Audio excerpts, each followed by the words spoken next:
Good morning to everyone and welcome to my channel, and it's me again, ang inyong chismosong ka-Alda Vlogger.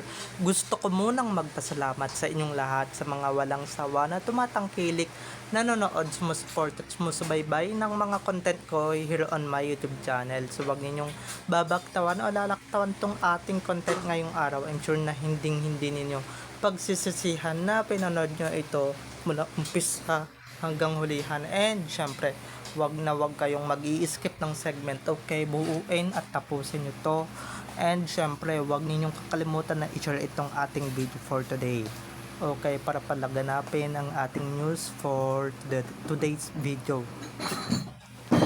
At hindi ninyo pagsisisihan na pinanood nyo ito mula umpisa hanggang hulihan. So ito na, dumako na tayo sa ating main topic for today's video. Gaya nga ng sinabi ko kanina, ay ito na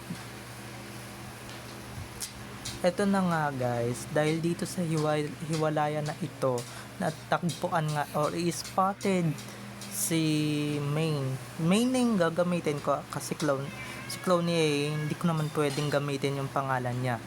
Natagpuan sa California kasama yung kaibigan niyang si MJ Lastimosa. At maraming nagtataka ang netizens, but wala si Arjo Ataydes. So, ito na guys, watch this.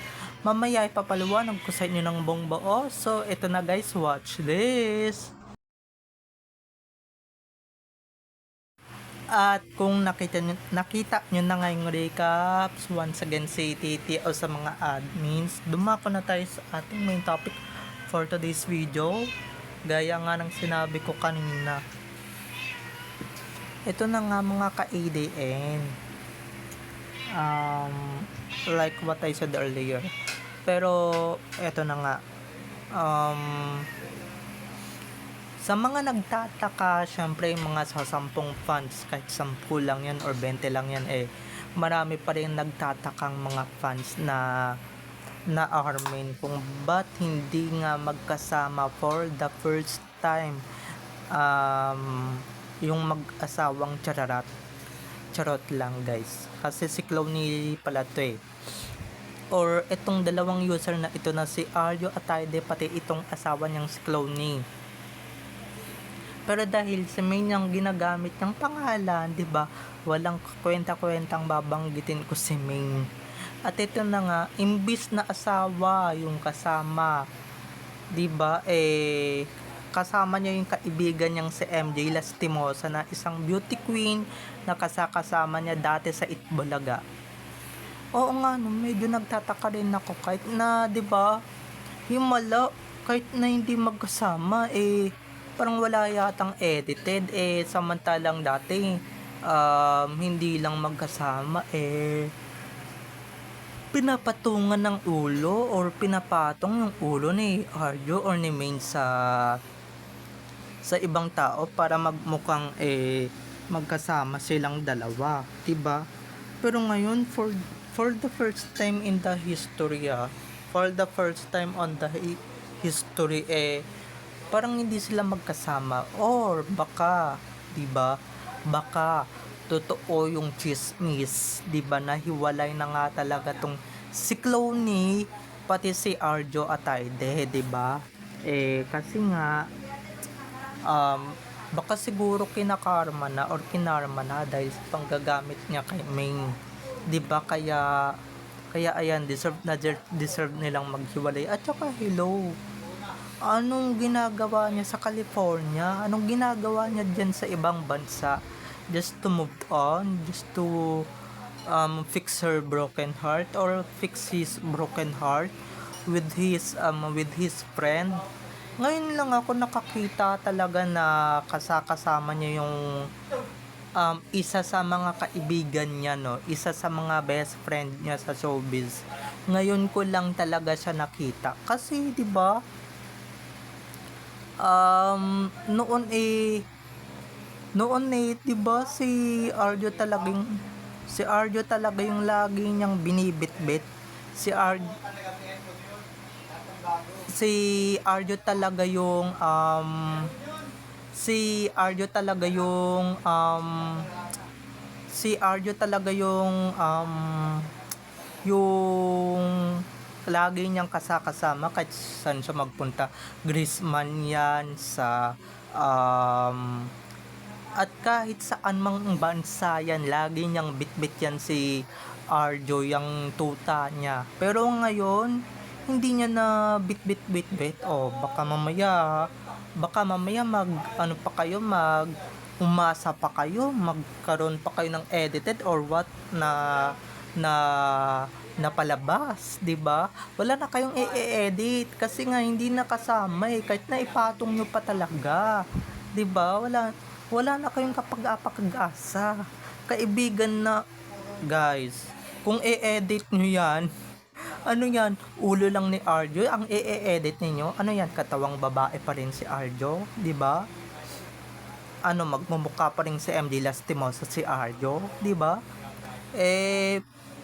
Mismong si MJ Lastimosa na yung nagsabi or confirm na talagang hiwalay na talaga sina Arjo at si Maine. Kasi nga, kaya ko sinasabing si Maine, si Clooney is ginagamit niya yung pangalan ni Maine, okay? Just to clarify things out, just to clarify things that happened, okay? Pero kung ayaw ninyong maniwala, di wag, di ba? Kung ayaw ninyong maniwala, di respect na lang natin, okay? Pero ito lang ang sasabihin ko mga ka-ADN, ito lang talaga. Confirm na talaga. So meaning, di ba? Meaning na 'yan. Confirm na 'yan talaga na hiwalay na sila kasi nga wala lang 'yan, di ba? Kasi imposible naman pupunta kang California, wala yung asawa mong magnanakaw. 'Di ba? Si Clooney without of nowhere hindi niya kayang mawala or hindi niya kaya talagang kasama yan si Arjo. Kaya yung mga nakikita ninyong yung nakita ninyo or nakita nating ano ba to? Yung nakita nating anong tawag dito? Yung nakita nating pumunta yung si Clooney, si Maine. Si Clooney, diba? Dun sa bahay ni Arjo at sweet-sweetan sila. Guys, it's fake, okay? Lahat yun fake. Tinatakpan lang nila lahat ng kabobohan at kagaguhan nila or yung pinapalaganap nilang hiwalayan na. Kasi 'di ba? Plano na nila yan na talagang hiwalay na tayo pero for the engagement, for the views, for the ganito, ganyan. Magpanggap pa rin tayo, let's pretend to be a couple again. Pero yung totoo, but in real life, wala talaga mga ka-ADN, okay? Pero yun na lang talaga hanggang dun na lang talaga.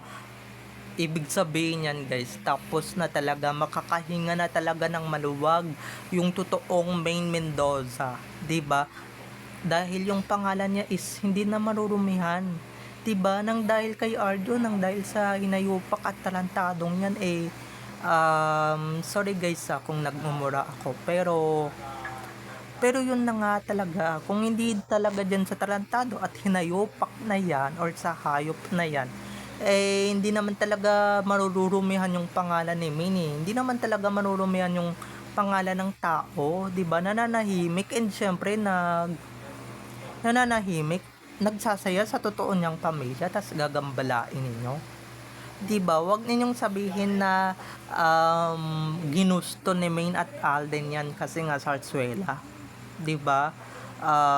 Ginusto yan ni Arjo na talagang tutuhanin na lahat ng sarsuela, 'di ba?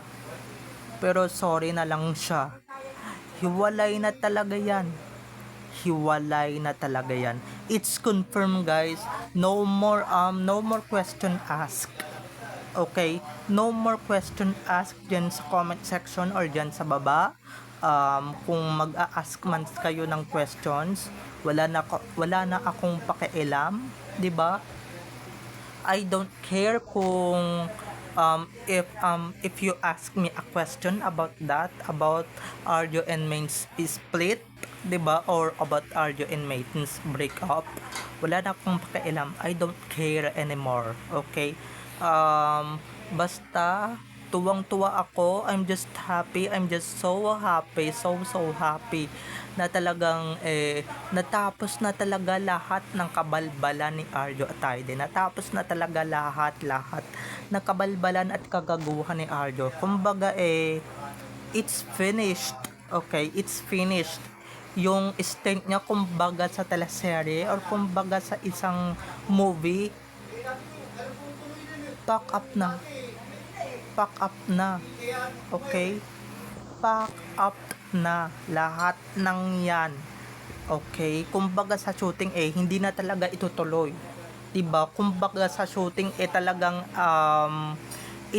hindi na talaga itutuloy kahit ano pang gawin, 'di ba? So, ganun lang yun mga ka-EDN. Kaya yung mga nagpipilit pa or mga naka-hit ng masamang bisyo dyan, ay naku, or ng masamang gamot, wala talaga. Wala na kayong magagawa. Hiwalay na talaga kahit na i-edit nyo pa. Sarili nyo lang talaga niloloko ninyo . Sarili nyo lang talaga yung ginagawa ninyong tanga. Ginagawa ninyong stupid yung sarili ninyo. You make stupidity in yourself or to yourselves, everybody or everyone here. Okay? Pero kung hindi kayo maniniwala, di ba? Hindi naman kayo kawalan, hindi naman kayo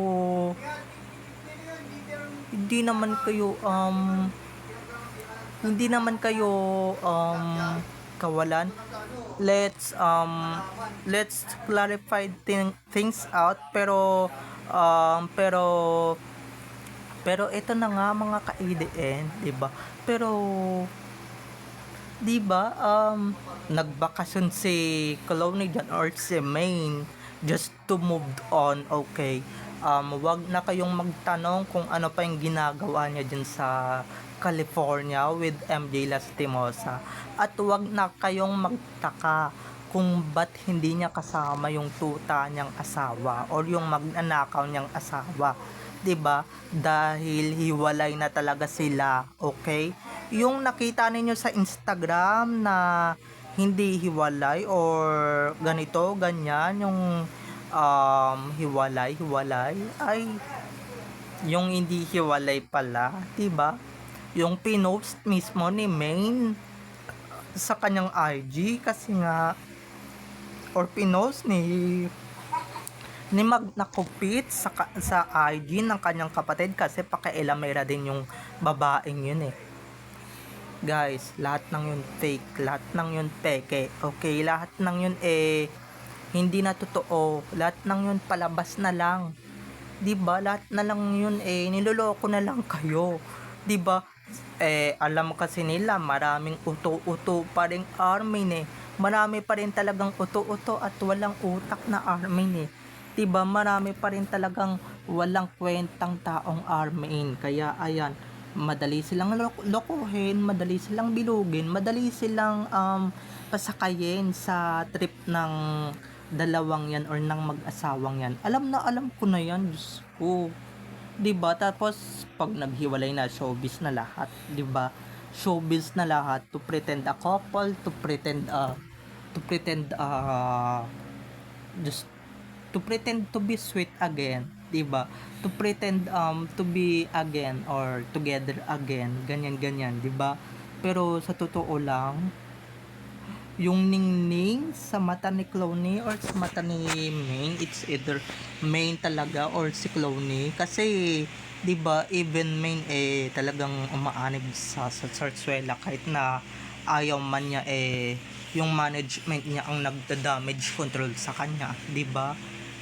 Wala na ningning, 'di ba? Naglolokohan na lang talaga sila. 'Di ba? Naglolokohan na lang talaga sila na talagang nangungusap yung mga mata nila at iba na yung sinasabi ng mga mata nila kaysa sa mga bibig nila, 'di ba? Yung patawa-tawa effect nila sa IG na nakikita natin or nakita natin once, wala na yun, guys. plastika na lang yun. 'Di ba? Maniobra na lang yun. Niloloko na lang kayo. Na kunwari masaya sila, 'di ba? Dinner sila or nagla-lunch sila, 'di ba? Or nag-lunch sila na nagpunta yung isa sa bahay, 'di ba? Ganyan. Pero yung totoo lang, niloloko na lang kayo, 'di ba? Kasi marami naman talagang bobo at tanga. Oops, sa mismong ID pa ni Minion Pinosa, pero para nga naman sa ganun kapanay-paniwala, 'di ba? Pero ako talaga natatawa na lang talaga ako sa effect na yan, 'di ba? So, bye-bye na mga ka-EDN. I love you all. Have a nice day. Keep safe and God bless everyone. Bye-bye. I love you all. Enjoy watching. Don't forget to subscribe to my YouTube channel, and syempre don't forget to click the notification bell para pag nag-upload ako, kayo agad ang unang-unang manonotify sa aking mga susunod pang i-upload na mga videos. Okay? So, bye-bye na mga ka-ADN. I love you all. Have a nice day. Keep safe. And God bless everyone. Bye-bye. I love you all. Enjoy watching. See you on my next videos. Bye-bye.